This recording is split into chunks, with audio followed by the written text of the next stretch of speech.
The Monster Hunter franchise is a long-running series that has captured the hearts and minds of players wanting to embrace their inner attempt at species extinction, all for the sake of looking damn good. Nice. A series that started off its roots in a very niche genre, it has grown to become one of the most beloved franchises throughout its different iterations, and the past 20 years has given us a multitude of fun weapons and monsters to play with.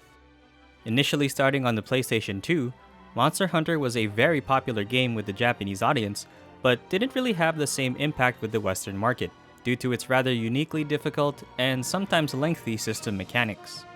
Over the course of many different games, the series did start to see some Western appeal with its mainline titles and offshoots, but it finally reached its peak popularity with Monster Hunter World, which was not only the best-selling game for the franchise, it was also the best-selling game that Capcom has ever made.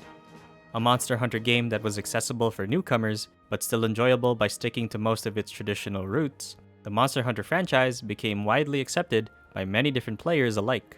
Indeed, the 20 years of hunting are a testament to how fun the Monster Hunter games have been. Whether you're a fan of the older series, or the appeal of the newer ones finally got you to pick up a longsword and let out your inner weeb without having to spend exorbitant amounts on your Virgil cosplay, Monster Hunter is a fun franchise. But, how does the first Monster Hunter game feel like to play today? Well, I can at least tell you now, I had to mentally prepare myself for a lot of things that I would like to basically describe as the 1.0 experience, and let's just say that there's a lot of very nice conveniences and improvements that the later games made over this one. So why talk about it at all then? Well, without it, we wouldn't even be having a Monster Hunter series to begin with, and without the game, I wouldn't be looking forward to Wilds at all. Speaking personally, it was actually the first Monster Hunter game that I've ever played, and while I definitely have other favorites in the series, I will admit that the first game did leave a very strong impression on me as a unique RPG hunting game, and almost borderline MMO style game considering its former online capabilities. With that said, here's a short retrospective revisit to the very first Monster Hunter game.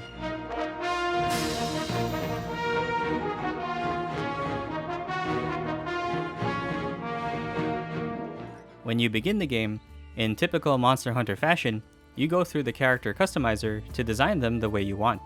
Also in typical Monster Hunter fashion, your hunter is as chiseled as always. Good to know that the first game still has the best midriffs. When you finally get into the game, you get a glimpse of the small village and you're pretty much ready to take on the world. As per usual of Monster Hunter, you get your item box to store all your equipment and materials, and your bed so that you can save. While I'm both a Sword and Shield and Greatsword main, it is a shame that the SNS is the only starting weapon for you to use, whereas all the starting weapons for each type are available to use in the recent Monster Hunter titles. So you'll have to work with it for now, until you get enough money to branch off into something else. As per every Monster Hunter game, and which pretty much started from this one, the early quests have you gathering ingredients and materials to get you familiar with looking for items around the map, as well as getting used to the way controls work in Monster Hunter. Actually, speaking of controls, the ones used for this game are horrendous. Your camera controls are tied to your left D-pad, and your combat controls are tied to your right stick, which feels really awkward. The recent games tie the combat to the top and right button of the controller's right side facing buttons. In one, you have to tilt the right stick forward, to the side, or back in order to perform weapon-specific combos. It's not the worst control type I've encountered, but trying to perform attacks and combos just doesn't feel quite right.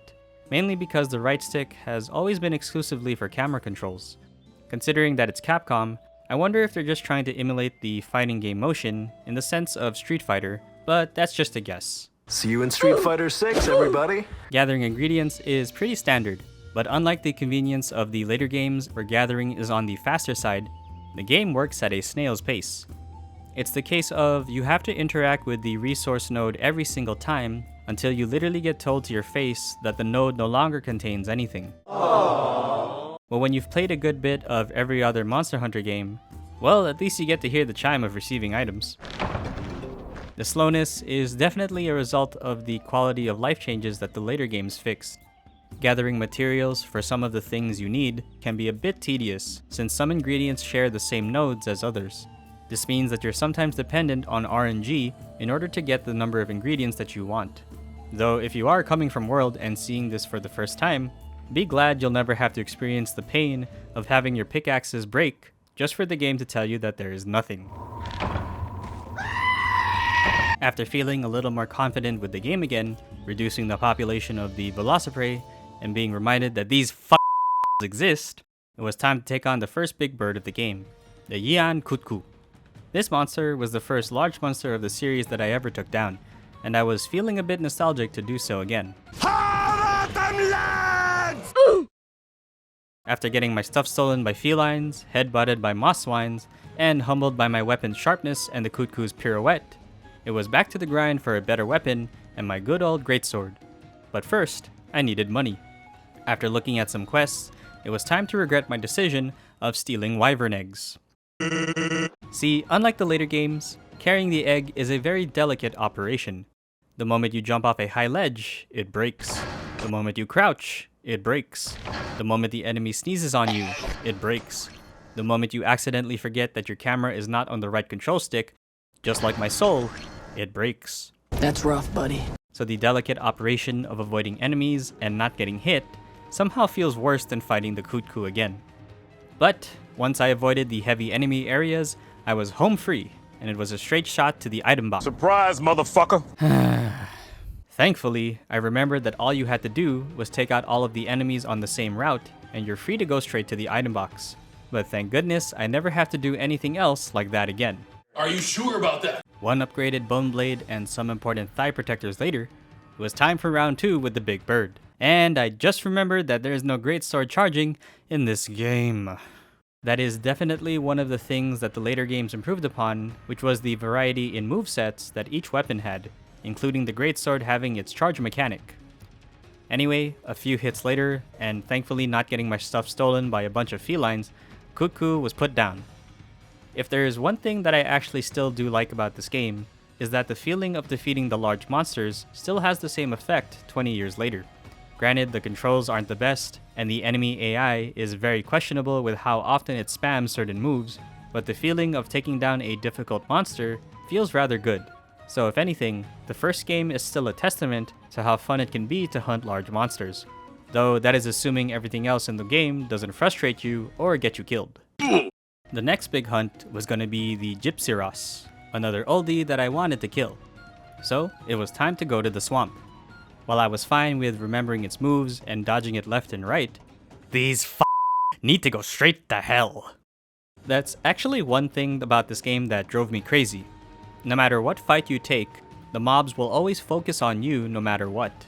In the later games, it was nice that these smaller enemies would often run away whenever there was a big monster in the same area, to simulate that they're scared. But good God, do these ones have no fear. This is the real Monster Hunter World game, because everything in this world wants to kill you.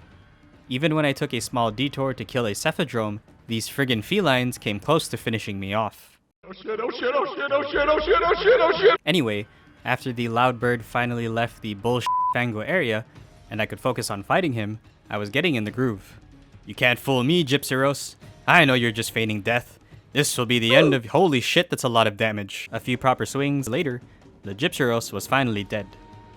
Next, and last on my list, was my all-time favorite looking wyvern, the Rathalos, which was arguably the most notable monster that I wanted to hunt, since, well, he's on the cover of the box art, and I always thought he was one of the coolest looking wyverns, even all the way to World.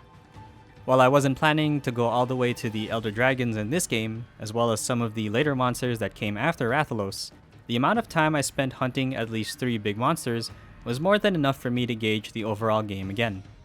So, with fearful confidence in my heart, it was time to hunt the box art of the game.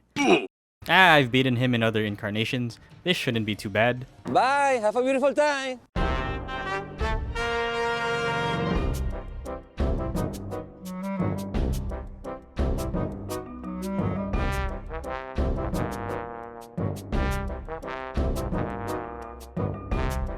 Hello there. Okay, wait. I might literally be remembering wrong, or maybe I was too young and naive, but did Rathalos really fly this much? Not to mention he goes to the worst zone in the entirety of the Forest and Hills location. I have no clue why this zone decided to have the most claustrophobic area, as well as the worst zoom in on the player. Also, the foliage in some areas are crazy, like I could barely see where anything was during fights. Well, after he found out being in the air was very cool, he proceeded to win the war of attrition and broke my spirit by literally avoiding me and killing me when my patience ran out. It was at this moment that I needed to pull out all the stops. Forget trying to be a gamer, I needed my damn items. It was time to use some flash bombs to bring him down. Nope. Okay, forget that. It was time for traps. Just gotta combine these to make a net, then combine that with a trap tool, and presto, we've got a pitfall trap. Watch this, Lise. You can actually pinpoint the second when his heart rips in half. If there's one thing that I do not miss about these old Monster Hunter games, it's the RNG needed to successfully combine certain items. So, after the item combinations broke my soul further, it was time to restart and re-equip to better take on this accursed wyvern. Wrath Allows. I hereby vow you will rue this day. Behold, a true Drake warrior. And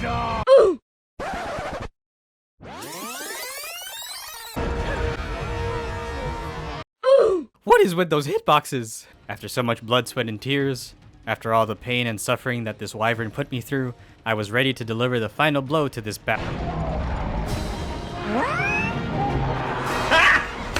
got him! So that's the first Monster Hunter game for you. While it is the most vanilla and the roughest out of all of the games in the series, I did enjoy the basic essence of what a Monster Hunter game is, and the first game is arguably that at its core. Hunting large difficult monsters and putting my skills, preparation, and patience to the test was quite a fun experience. It does have a certain charm to it when you put in the proper work into preparing for a hunt, and seeing it all the way through is quite enjoyable. But admittedly, it is a lot nicer when there's a bit more refinement to some of the system controls and mechanics, where the grind doesn't feel so tedious or the levels don't feel so claustrophobic. That being said, the first Monster Hunter was a difficult, rough, yet fun revisit, and I do have to thank it for the 20 years of monster hunting that we got to experience. But that's it for today, guys. Thanks for stopping by. There will be more games to play and more videos coming soon, so please stay tuned if you'd like to see more. But for now, I'll see you all next time.